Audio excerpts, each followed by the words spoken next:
Well, hi, friends. I'm your old pal, Papa Dale.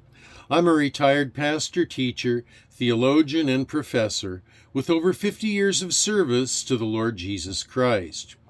My name is Dale Warren. Professionally, I'm known in my writing, teaching, and lectures as D.A. Warren, but my friends just call me Papa Dale, so you can call me Papa Dale. You can see the details of my personal testimony, family life, education, and ministry experience on other videos on this playlist. So for now, let's get right into today's topic. And what is today's topic? Oh, Exodus, the Exodus Analytic. So this is the JHI, the Jan Hus Institute, BA lecture, BA in Biblical Literature lecture on Exodus Analytic. And so here we go. The Bachelor of Arts in Biblical Literature degree is challenging. It attempts to develop in the student's mind recognition of the difference between a literal meaning or a literary one in Scripture. Students need to know these analytical points and literary devices so well that they can be recognized as they read and study Scripture. The difference in application can be profound. How many misinformed zealots in history have actually cut off their hand as Jesus spoke of doing in Matthew 5:30? Pardon me. Tragically, those folks didn't realize that it was a literary device called hyperbole. And so the book of Exodus is a pivotal text in the Old Testament, detailing the dramatic story of Israel's liberation from Egyptian bondage and their journey towards the Promised Land. It introduces crucial themes of redemption, covenant, and divine leadership that shape the rest of the whole biblical narrative. This article explores Exodus through its use of Hebrew idioms, analytical points, and literary devices, shedding light on its theological and historical importance. Understanding the Hebrew idioms enriches our interpretation of Exodus by providing cultural and theological insights. So the first Hebrew idiom that we'll discuss, we're not going to be exhaustive in this either. There are likely very many more Hebrew idioms throughout the book, but these are the 6 that we're highlighting now. So, the Hebrew idiom number 1 is to harden one's heart. We see this in Exodus 4, verse 21. And this refers to a person's stubbornness or resistance to God's will, as seen in Pharaoh's repeated refusals to free the Israelites. Hebrew idiom number 2 is to let my people go. Exodus 5:1. Now this emphasizes the divine command for liberation, underscoring the principle of freedom and obedience. Hebrew idiom number 3 is a land flowing with milk and honey. And we can see this Hebrew idiom in Exodus 3, verse 8. It symbolizes a land of prosperity and abundance, representing God's promise of blessing to Israel. Hebrew idiom number 4 is to pass through the midst. And you can see this in Exodus 14, verse 22. This describes the miraculous parting of the Red Sea, signifying divine intervention and protection. Hebrew idiom number 5, to build a tabernacle. This you can see in Exodus 25, verse 8. And this represents God's desire to dwell among his people, reflecting the importance of worship and divine presence. And then we have Hebrew idiom number 6, to strike the rock. We see this in Exodus 17, verse 6. This symbolizes God's provision and the necessity of faith in times of need. Now, these Hebrew idioms provide key insights into the themes of resistance, divine intervention, prosperity, and worship in Exodus, illustrating the profound impact of God's actions and promises on his people. So now we have the analytic points. Exodus is rich in various types of literature that offer a framework for understanding its message and significance. And the following 4 analytic points illustrate this. The first analytic point that we look at is narrative literature. Keep in mind there may be more. This is not exhaustive, but these are the 4 we highlight.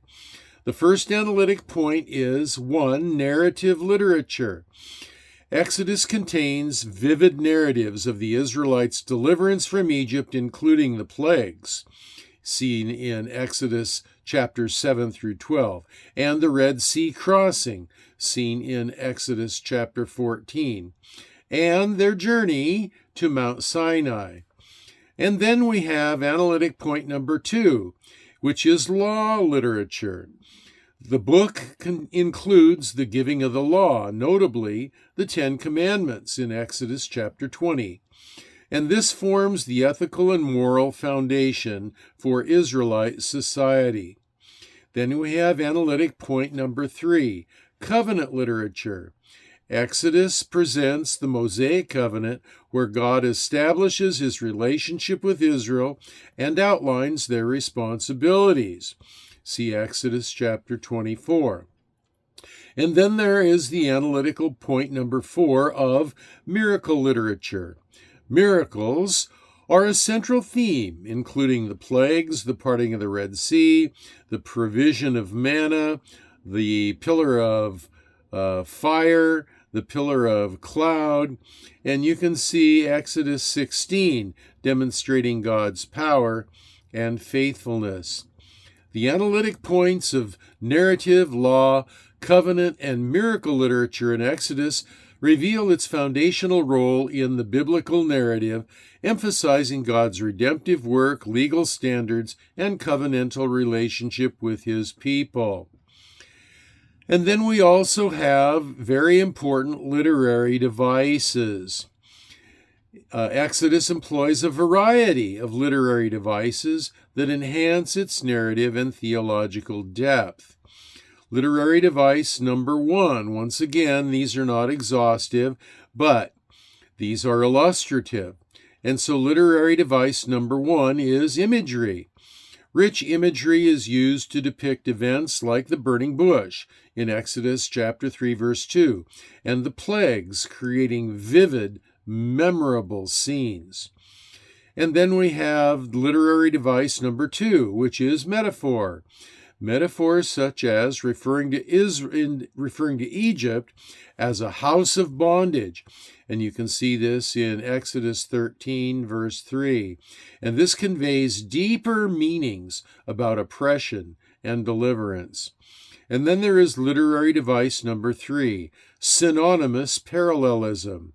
And this is employed in the repetition of ideas for emphasis, such as in the descriptions of covenant law. See Exodus chapter 20. Then there is the literary device of symbolism. Symbols like the Passover lamb in Exodus 12:3 represent redemption and deliverance and prefigure a later biblical theme, the Lamb of God that takes away the sin of the world. Then we have literary device number 5, which is contrast. The contrast between Egypt and the Israelites highlights themes of oppression versus liberation, darkness versus light. And literary device number 6 is amplification. And details are expanded in amplification to emphasize key events, such as the detailed instructions for building the tabernacle. See Exodus chapters 25 through 31. And so the literary devices in Exodus, including imagery, metaphors, parallelism, symbolism, contrast, and amplification, enrich the text's narrative and theological messages, enhancing our understanding of its significance. And so the book of Exodus is a crucial text in the biblical canon, offering a profound narrative of liberation, covenant, and divine intervention.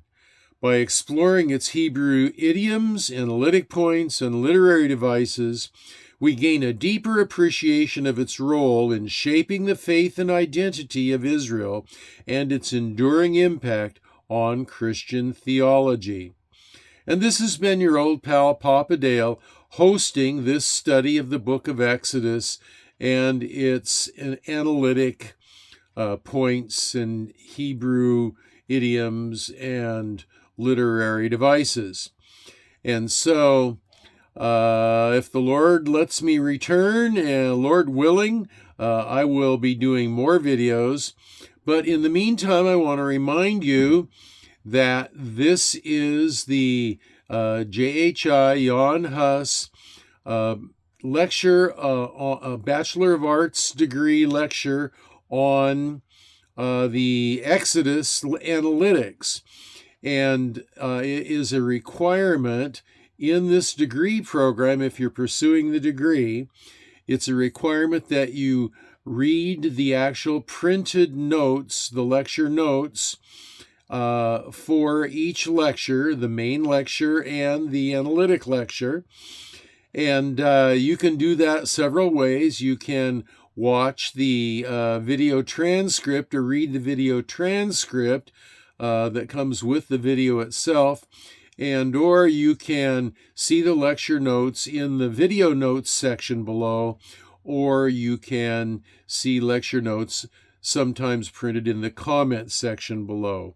So, until the next time you see this old smiling hairy face, this is your old pal Papa Dale signing off and saying, I'm going to be, oh, wait a minute.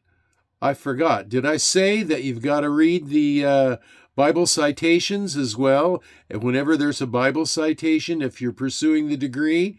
Okay, so now I've said it. So, signing off, and I'm going to be praying for you that you will be well and that you will be blessed. A real professional production here.